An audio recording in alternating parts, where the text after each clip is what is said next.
انہوں نے واضح اکثریت کبھی بھی نہیں لی کہ کہا جا سکے کہ یہ بہت بڑا کوئی حکومت سازی میں ان کا حصہ رہا ہو، لیکن جتنا ہوتا تھا اس میں ان کو اس کے مطابق عہدہ بھی مل جاتا تھا، باقی معاملات بھی تھے، کیبنٹ میں بھی حصہ بن جاتے تھے. تو ان کی ضرورت آج بھی یہی ہے، میں سمجھتا ہوں. اگر آج بھی انہیں حکومت جو بنی ہوئی ہے اس کی طرف سے کوئی ان کو حصہ دے دیا جائے تو میرا خیال ہے یہ معاملات الائنس والی سائڈ پہ جاتے ہی نہیں، کیونکہ بے رخی اس قدر کی ہے خاص طور پہ مسلم لیگ نون نے، اور پیپلز پارٹی کی جانب سے بھی ہوئی ہے مولانا کے ساتھ. آپ کو یاد ہے کہ میاں صاحب باہر بیٹھے تھے، لیکن جو تحریک یہاں پر چلی تھی پی ڈی ایم کی، اس کے جو سرخیل تھے، اس کو جو لیڈ کر رہے تھے مولانا فضل الرحمان تھے، اور سب ان کے دائیں بائیں کھڑے ہوتے تھے، ان کو پوری وہ عزت محبت دیتے تھے اور بھرپور فرما برداری کا مظاہرہ کیا. لیکن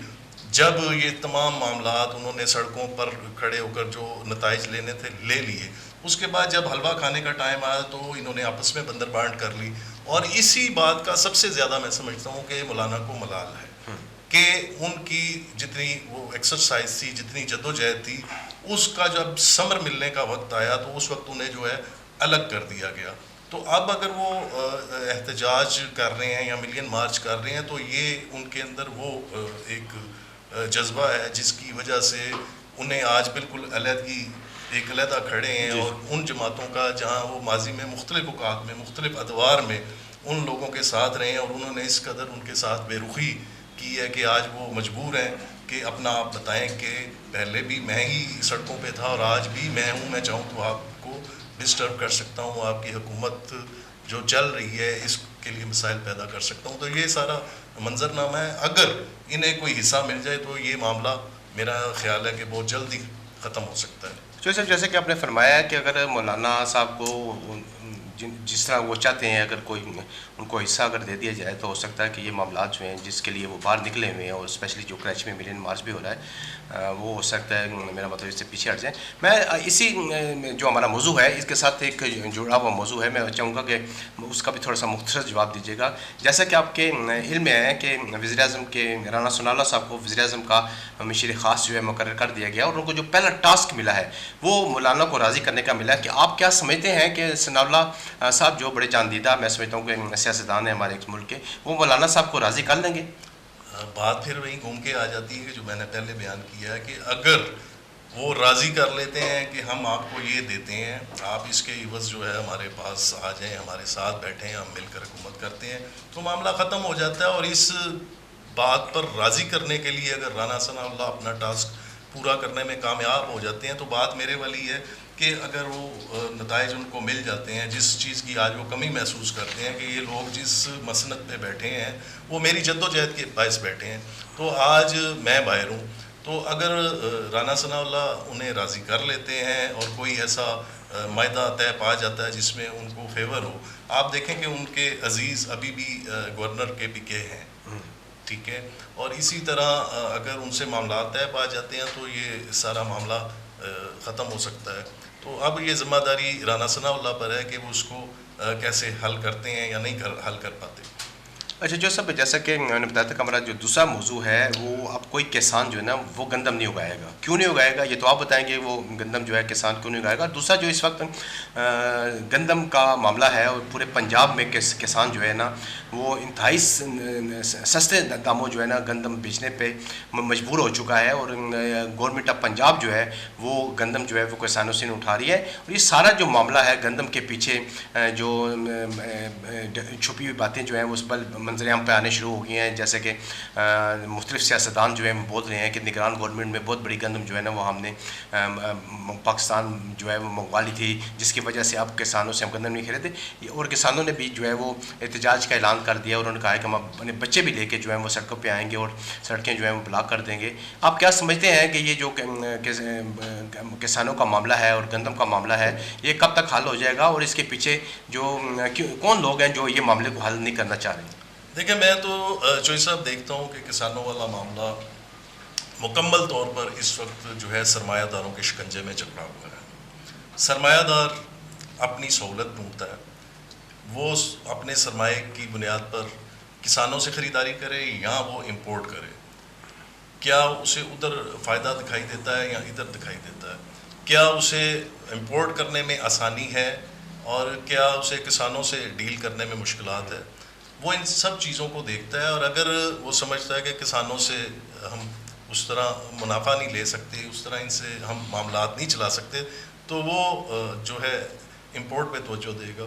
تو پرابلم سب سے بڑا یہ ہے کہ سرمایہ دار اپنی سوچ سے کام کرتا ہے اس ملک کے ہر شعبے میں, اور یہ سرمایہ دار ہی ہے جس کو میں ذاتی طور پر سمجھتا ہوں کہ جس کی وجہ سے اس ملک کے اداروں میں بربادی کا جو بھی ہر ادارے کو سامنا کرنا پڑا ہے, اس کے ذمہ دار اس ملک کے سرمایہ دار ہیں. ماضی کی ایک چھوٹی سی بات, کیونکہ کسانوں کی ہو رہی ہے لیکن میں اس سے ہٹ کے بات کروں گا, کہ ایک وقت تھا, مشرف دور کی میں بات کر رہا ہوں, کہ جب ہمارے ملک میں ہینو انجن پر ایک نئی گاڑی جس میں ہم سفر کرتے ہیں مختلف روٹس پر ایک سے دوسرے شہر جانے کے لیے, وہ گاڑی اس وقت تقریباً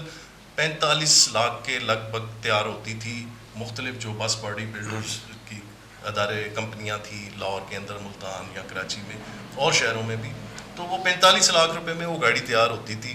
اسی دوران جو ہے کسی عقل مند نے بتایا کہ کوریا سے یہ گاڑی نشی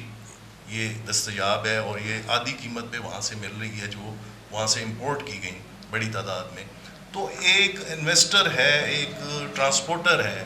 اگر وہ 45 لاکھ میں 2 گاڑیاں اسے مل جاتی ہیں, وہ تو کیا وہ نئی گاڑی تیار کروائے گا یا وہ 2 لے کے روڈ پہ ڈالے گا اور شام کو اس کے پیسے جو ہے دونوں گاڑیوں کے ڈبل وصول کرے گا. تو پرابلم یہ ہے کہ سرمایہ دار ہر اس آپشن کو دیکھتا ہے جہاں سے اس کو فائدہ ہو, اور کسان والے معاملے میں بھی یہی ہے. کسان جائے بھاڑ میں, کسان بے شک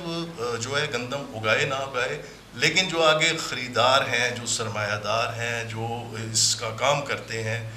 جنہوں نے اپنا پیسہ انویسٹ کرنا ہے, وہ اپنی سہولت دیکھتا ہے. اپنی سہولت دیکھنے والا جب اپنی سہولت ہی دیکھے گا تو اسے کسی دوسرے کی سہولت یا اس کی روزگار یا اس کی بے روزگاری سے اس کا کوئی لینا دینا نہیں ہوگا. تو ابھی دیکھ لیں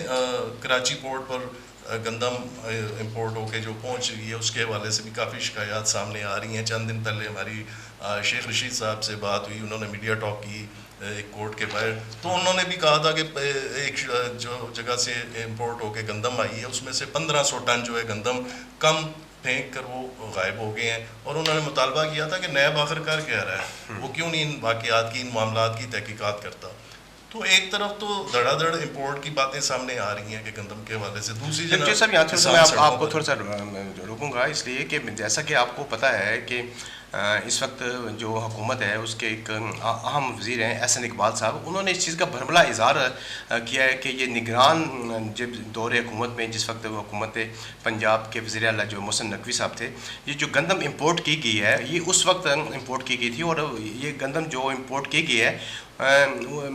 کیا ان کو یہ پتہ نہیں تھا کہ اپریل کے مہینے میں جو پاکستان کے اندر جو کسانوں نے اپنی محنت کی ہے, مشقت کی ہے, اور پاکستان کے اندر ایک وفر مقدار میں جو ہے گندم موجود ہوگی, اس کے باوجود میرا مطلب ہے کہ آپ نے کیوں اتنی بڑی تعداد میں جو ہے نا امپورٹ کی گندم اٹھائی؟ دیکھیں اس میں صرف سیدھی ایک ہی وجہ ہے, جب ایسے لوگ غیر متعلقہ لوگ ایسی سیٹوں پر بیٹھ جائیں گے, اہلیت رکھتے ہیں یا نہیں رکھتے ہیں, وہ کسی بھی سفارش سے یا کسی بھی ذریعے سے اس مسند تک پہنچ جاتے ہیں, اس سیٹ پہ بیٹھ جاتے ہیں, تو کیا آپ ان سے توقع کرتے ہیں کہ وہ مکمل نتائج دے پائیں گے؟ تو یہ تو بات سیدھی چلے سر, گزارش ہے کہ اگر وہ نتائج دے پائیں یا نہیں دے پائے ہیں, بالکل آپ نے بالکل درست فرمایا ہے, لیکن میں یہ کہوں گا کہ اگر میرا مطلب ہے کہ یہ کہیں پہ غفلت ہوئی ہے یا کہیں پہ کرپشن کا کوئی عنصر موجود ہے, تو آپ کے ملک کے اندر ادارے موجود ہیں, کیا آپ نہیں سمجھتے کہ اس کی تحقیقات ہونی چاہیے؟ جی تحقیقات تو ہونی چاہیے چوئی صاحب, 100% ہونی چاہیے, لیکن میرا تو سوال یہ ہے کہ جو کسان ابھی اٹھا کے گندم اپنی سال کی محنت اٹھا کے گھوم پھر رہا ہے, وہ کدھر جائے گی؟ دیکھیں حساب کتاب تحقیقات اور یہ وہ تو سب کچھ ہوتا رہے گا, لیکن وہ جو سال بھر کی کمائی ہے جس پر اس نے اپنا گزر بسر بھی کرنا ہے, اپنے پورے سال کے معاملات بھی دیکھنے ہیں, وہ کسان کیا کرے اس وقت؟ تو پہلے سب سے اس کسان کی گندم حکومت کو چاہیے کہ وہ گندم خریدے, اور خرید کے تاکہ میرا مطلب کسان کو اپنی جو محنت ہے اس کا معاوضہ جو ہے دیا جائے. لیکن حکومت پنجاب نے واضح طور پہ یہ فیصلہ کر لیا ہے کہ ہم کسانوں سے جو ہے نا گندم نہیں خریدیں گے. اس کی کیا وجہ ہے؟ وہ انہوں نے کیوں یہ اس طرح کا فیصلہ کرا؟ کہ ماضی میں آپ کو پتہ ہے کہ حکومت پنجاب جو ہے کسانوں سے گندم